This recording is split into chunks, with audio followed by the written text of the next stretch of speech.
you're a beginner or an intermediate to watercolor painting and you feel stuck or unhappy with your paintings, if you feel like you've tried everything before but nothing quite solves your problems and mistakes, in this video I'll share with you 3 personal secrets of mine that I use to continuously grow my watercolor skills and go from these paintings to these paintings. And please stay tuned till the end of the video because number 3 alone will improve your results immediately today with no practice required. Personal watercolor secret number 1.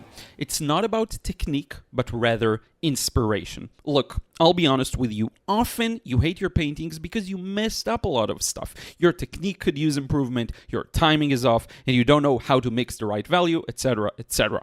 But what I find most detrimental to watercolor is painting something you aren't absolutely fired up about and excited to paint.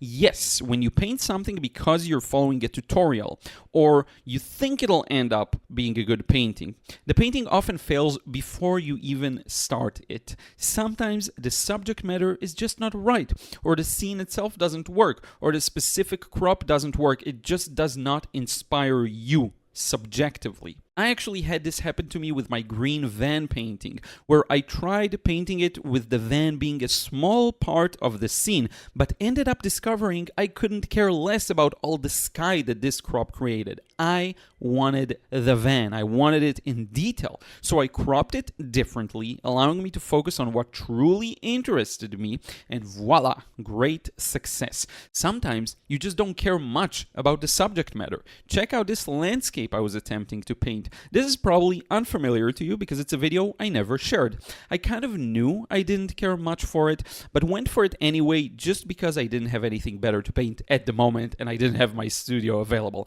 And of course, the result is mediocre. Compare it to this beautiful sunset. Despite how simple it is, the red at the bottom especially inspired me to go for it. And what do you know? It turned out great. So understand this. Yes, technique matters. Yes, your skills and experience matter. But if you choose something that does not inspire you personally and makes you look forward to sitting down and painting it, you're doomed to begin with. Now, you're not guaranteed a great result even with something that inspires you, but I find that even without that great result, I often just love what's on paper whenever I do paint something that actually inspires me. With that, let's get to personal watercolor secret number 2.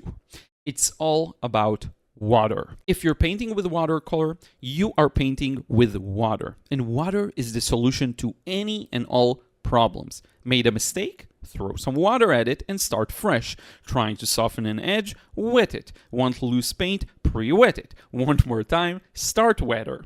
Water is the lifeline of watercolor, and many often forget this. It happens to me too. But if you look at this red car painting process, for example, it's obvious to see how water, above everything else, plays a key role in moving the paint. Now, sometimes I love using dry paint. Even in that green van process I just shared with you earlier, I knowingly chose to title it Flow Doesn't Matter and use relatively dry washes. But that's a very unique case where I had a very clear, specific vision. In the grand scheme of things, more water will 100% upgrade your paintings, especially if you're a timid painter who tries to always have very small, limited, and controlled washes. Okay, so you got a problem, throw some water on it. Seriously, you have to try it out. And by the way, especially if you're timid, try out my Wild Sessions exercise. I show you how to explore wet and wet in a fun, loose way. If you can do this exercise,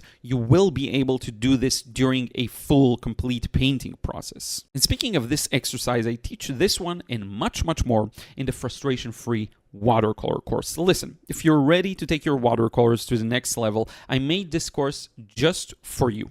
It solves the most common beginner problem I've been encountering with my students for years now, which is looseness. If you can loosen up, not only will your watercolors become fantastic, but you'll also get a more realistic result. Speaking of which, if you're already in the frustration-free watercolor course, or you feel like you can do the looseness but can't do realism, check out the next course, the Watercolor Realism course, also in the description box below.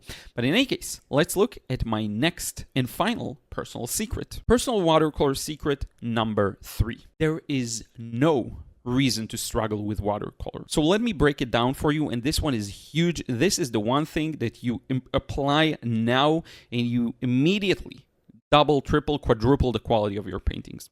One big thing I discovered gradually over time is how there is indeed no need to struggle at all with watercolor painting. The reason is you can set things in your favor right this second and make the paintings 10 times easier. And what do I mean by that?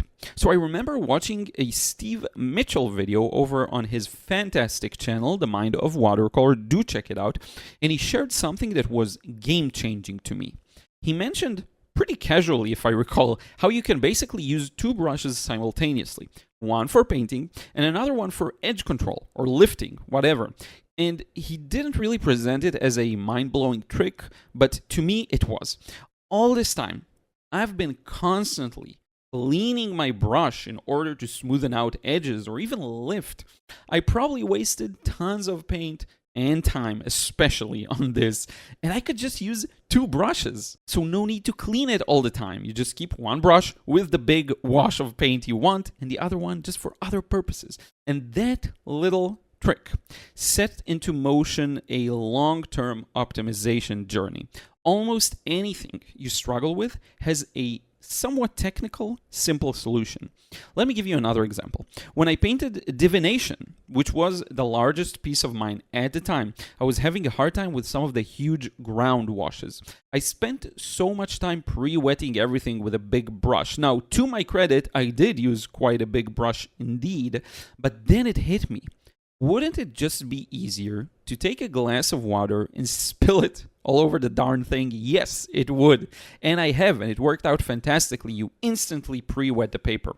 I'll give you another one, and it's a super common one, so there's a huge chance you personally are dealing with it too. Do you sometimes struggle mixing a large quantity of paint? I definitely have. And when observing my students do this, I realized that they were working with hard, dried pans of watercolor. Or it could be paint they squeezed into the pans out of the tube and it just dried, as I often do too with my palette. But they were really scrubbing through it and struggling to produce enough paint.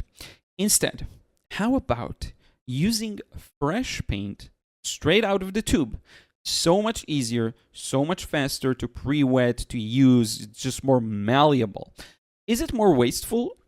Perhaps, but you can still let it dry and use it later. All you really need is a fresh layer, a fresh coat of paint on your pen whenever you start a new painting. And this is far from the only thing you can do, by the way. How about using brands, paints, and pigments that are naturally softer and easier to re-wet? And I'll give you another one. How about squeezing the paint out of the tube directly into the paper? Yes, it can be done. Look at how well this works for me for this process of this lovely night highway scene. I needed a very dark background while having a pre-wet paper. So to counter that, I squeezed it right into the water, just squeezed straight out of the tube, and look at how easier it is to spread that paint and get things dark fast. The way most people paint is so sterile and non-adventurous and sometimes quite lazy. The truth is, there's a vast ocean of possibilities with watercolor and any other media, to be honest. You can do so many things you haven't even thought of. If you truly examine the problems you're running into, you might just discover there's a really simple, straightforward solution. And there you have it, my top 3 watercolor secrets that have allowed me to continuously improve over this past decade of watercolor painting. These will soon have you achieving your watercolor dreams. Was this helpful? Please let me know in a comment down below. Are these the kinds of things you struggle with? And do you feel like any of these little secrets of mine will help you break through them? And a quick reminder, if you're serious about watercolor painting and you want to break through your current plateau, you feel stuck, do check out the frustration-free watercolor course. It was made just for you and your specific problem, and the Watercolor Realism course. Lastly, I'd like to send huge thanks to everyone who supports me over on Patreon. It is you who helps me keep the lights on, pay the bills, and feed little Ruth. So thank you, thank you, Thank you. And if you're not supporting me there and you would like to receive credits at the end of the videos, or also, I don't know, access to some exclusive processes that are already there and new upcoming ones, do check it out. Link in the description box below. Thank you so much. I will see you in the next vid real soon.